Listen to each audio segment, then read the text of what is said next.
Hey, salut les amis, j'espère que vous portez bien.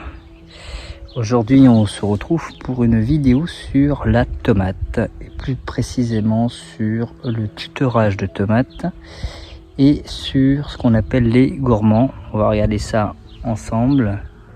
Allez, c'est parti.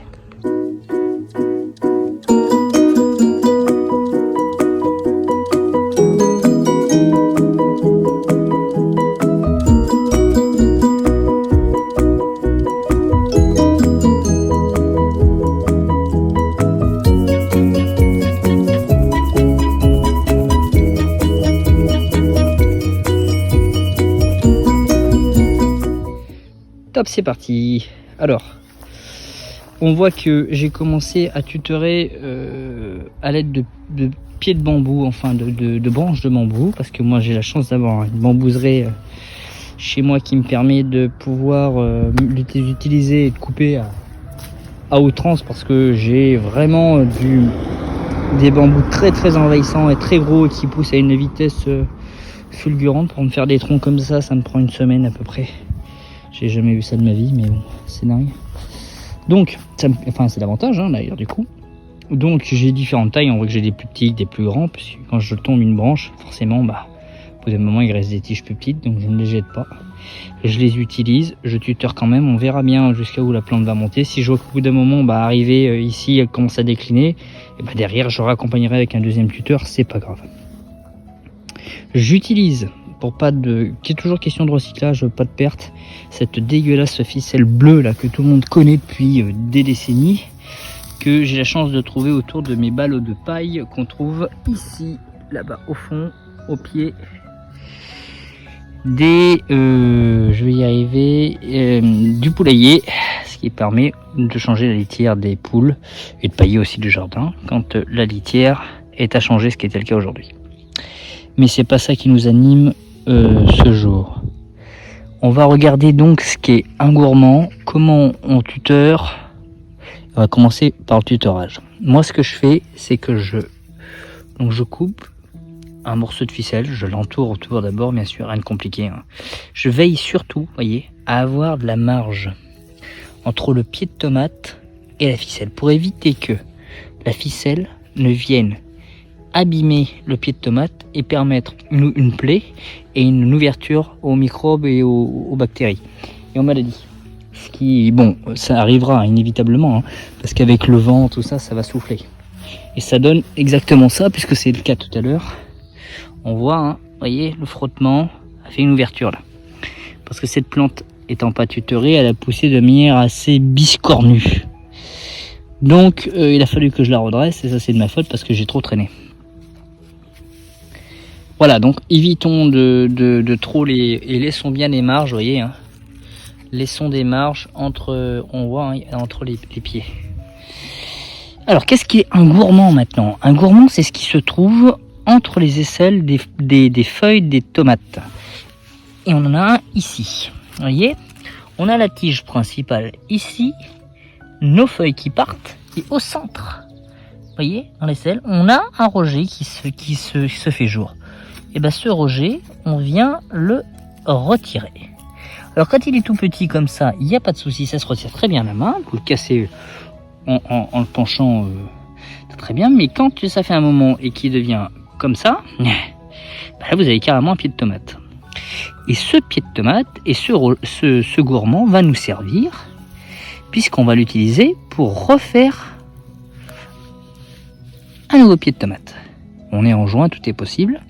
On voit que le long des tomates, il y a des petits poils. Je ne sais pas si vous les voyez bien à la caméra. Voilà. Des petits poils blancs. Hop, je crois qu'on le voit. Voilà. Ces petits poils blancs sont des futurs radicelles en devenir.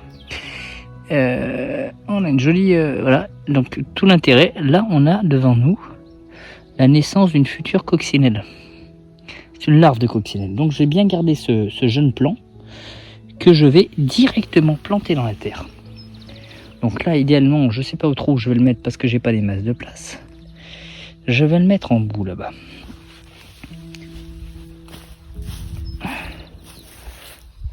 Tomate cerise, ouais. Faut pas que je mélange parce qu'après je vais plus me souvenir des emplacements. Donc, je vais... Vous voyez, hein, l'utilité de pailler, c'est que c'est friable, il n'y a pas de souci.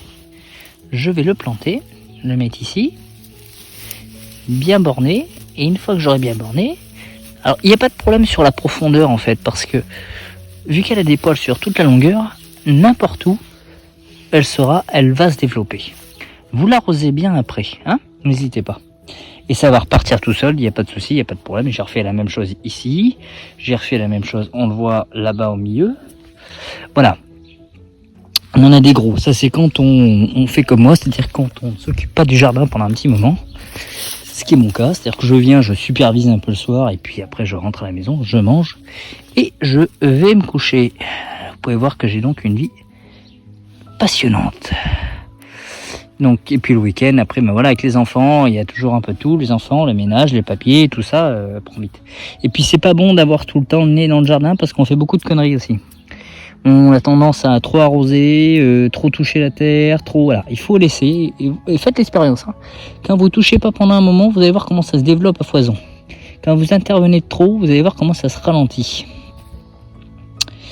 Donc là, ce que je vais faire, vous montrer encore où se trouve un gourmand. Là, on en a encore un ici, on en a un beau qui s'est bien développé. Donc lui, pareil, hein. Quand ils sont gros comme ça, c'est très simple. Là, vous le faites pas à la main. Hein. Parce que si vous le faites à la main, vous allez le mâcher, vous allez casser et permettre une nouvelle ouverture propice aux maladies. Vous prenez un joli petit cutter tout neuf. Donc le mien est tout neuf. La lame est propre puisque je viens juste de l'inaugurer. Donc là, elle est sale parce que j'ai déjà travaillé dessus. Sur les pieds de tomates, et vous faites une petite entaille, hop, sans, voilà, sans feuilles, hein. Faut éviter de laisser les feuilles. Voilà, on en a un autre ici, on le voit, hein, croisement, aisselle, clac. Lui, il est peut-être possible de le, je suis désolé, hein, mais c'est peut-être des horaires de sortie et du monde un peu. Voilà, on en a un autre qui est ici, donc lui pareil, même principe. On sectionne. Voilà. Voilà, et puis les titous, là, les titous sont faciles à faire à la main. Hein. On y va. Voilà, et là on a un pied qui est propre. Alors moi, l'objectif de retirer les gourmands, je vais vous donner les deux options, vous allez comprendre très vite. Et vous ferez à votre convenance. Il y a deux dogmes sur cette histoire de gourmands. Le premier veut qu'on retire les gourmands pour une seule et unique raison, c'est que ça permet à la plante non pas de se concentrer à faire du foliaire, c'est-à-dire à faire des feuilles, mais à faire de la production de fruits. Et ce qu'il faut savoir en botanique, c'est que quand on vient à tailler une plante, par déduction, il y a un appel de souffrance qui se fait, et tout de suite, elle n'a qu'une seule envie, c'est de se reproduire. Elle se dit, ouh là là, on m'attaque, il faut absolument que je reproduise, que je me reproduise. Et là, elle part en fructification. Faites l'exemple sur des poiriers, des pommiers. Plus vous les taillez, plus ils sont en fructification intense. Généralement, hors gel, hein, je parle. Hein. Moins vous les taillez, plus vous les laissez en errance, ben moins ils tendent à être, comment dirais-je, dans la production, parce qu'ils sont pas dans l'agression, ils n'ont pas ce besoin de se reproduire. Même principe sur les plantes de tomates et autres. Hein. On part sur ce dogme-là. Deuxième dogme qu'il ne faut pas retirer les gourmands, pour deux raisons. La première tend au fait que retirer des gourmands, c'est retirer des feuilles, et donc retirer de la photosynthèse qui produit in fine du sucre et donc de la production de légumes, et c'est complètement inutile et contraire à la productivité. Et en même temps, c'est affaiblir la plante et risquer un développement de maladie. Donc voilà, vous faites comme vous le sentez. Comme votre cœur vous le guide, vous faites le test. Moi, je peux vous le donner puisqu'une année, j'ai fait le test avec gourmand, une année sans gourmand. J'ai fait une équivalent, j'ai fait à peu près, si j'arrive à retrouver les données, j'avais sur l'ordi, je ne sais pas si je les ai encore, ça doit être l'année 2017 à Clermont-Ferrand. Une année 2016-2017, c'est ça. Une année avec gourmand sans gourmand. On a un petit écart de productivité. Alors, est-ce qu'on peut l'apparenter au fait d'avoir retiré les gourmands ou les avoir laissés, ou est-ce que c'est lié au temps, une année plus chaude, une année plus pluvieuse?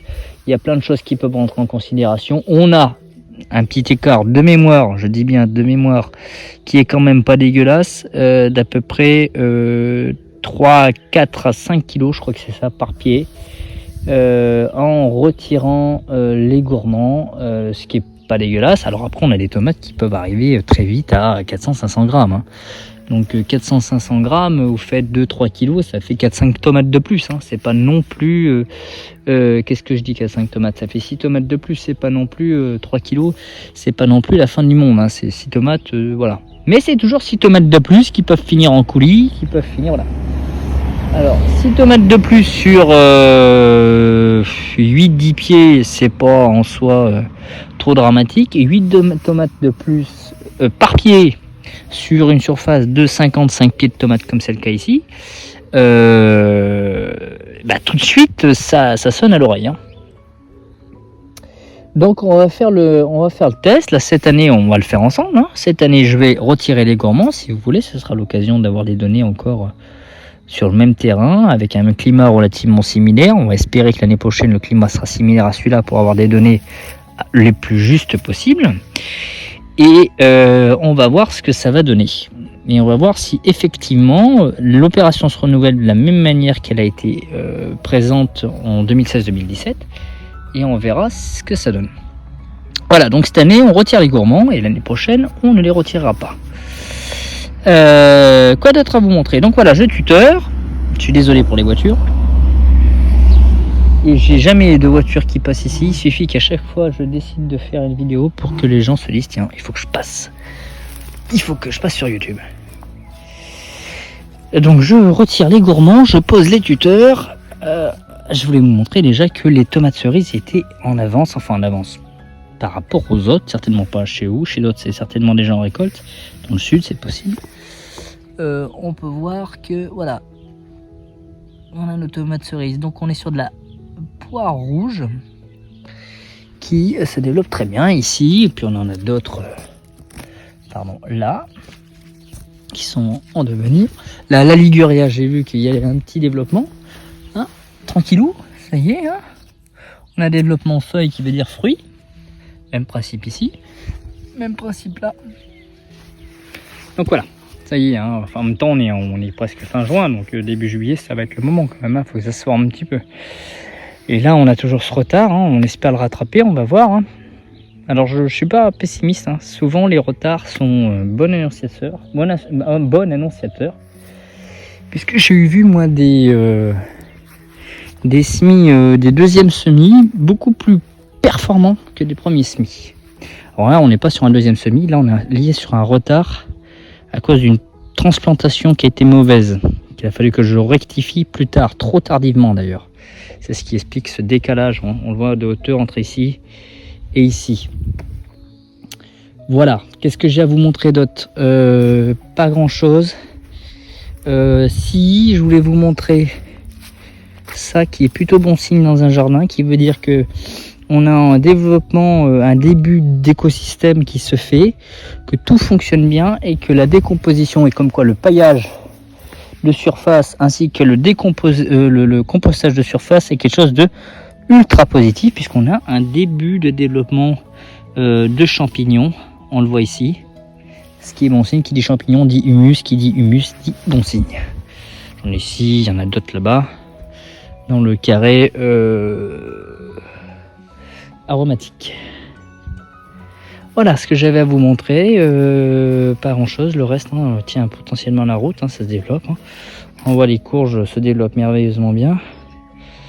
Ça y est, elles sont parties là. On regardera aussi la taille de courge, si je la fais, si je ne la fais pas, je vais vous expliquer pourquoi et comment, pourquoi je la fais ou pourquoi je ne la fais pas. On verra ça sur un autre épisode. Et puis là on voit que ça y est, là on a aussi les aubergines qui on avait, et ben voilà, on avait un développement ici de, je l'avais vu hier, et puis bon bah, apparemment il a été cassé. Est-ce que c'est le vent, est-ce que c'est quelque chose, je sais pas. On en a un là, voilà, développement de fleurs. Voilà. Voilà les loulous, je vous ai montré un petit peu ce que je voulais vous montrer. Et puis je vous souhaite à tous une belle soirée. Profitez bien, amusez-vous bien, potagez bien. Bonnes vacances pour ceux qui vont partir en vacances ou qui sont déjà en vacances. Il y en a qui font en juin, d'autres qui font juillet, d'autres qui font août, d'autres septembre. D'autres qui ne partent pas en vacances, d'autres qui ne peuvent pas. Et ceux qui ne peuvent pas et qui ont la joie de pouvoir avoir le jardin, je leur souhaite bon jardin quand même. Ceux qui n'ont ni jardin et qui ne peuvent pas partir en vacances, je suis de tout cœur avec vous. Hein. Je pars à Nice et donc, comme je le disais, je vous ferai certainement une vidéo si je viens à visiter le jardin de Monaco. J'ai rien de promis, c'est pas sûr, hein, c'est pas au programme, mais c'est une idée qui me vient comme ça. Nous verrons bien. Voilà, je vais essayer de penser à vous pendant ces vacances. Et puis je vous enverrai quelques petites photos. N'hésitez pas à vous abonner sur la page Facebook Le Potager d'Anto. Hein. J'y mets des photos, de temps en temps j'y fais des lives. Et puis voilà, je vous souhaite à tous une belle soirée. Amusez-vous bien et potagez bien. Allez, ciao.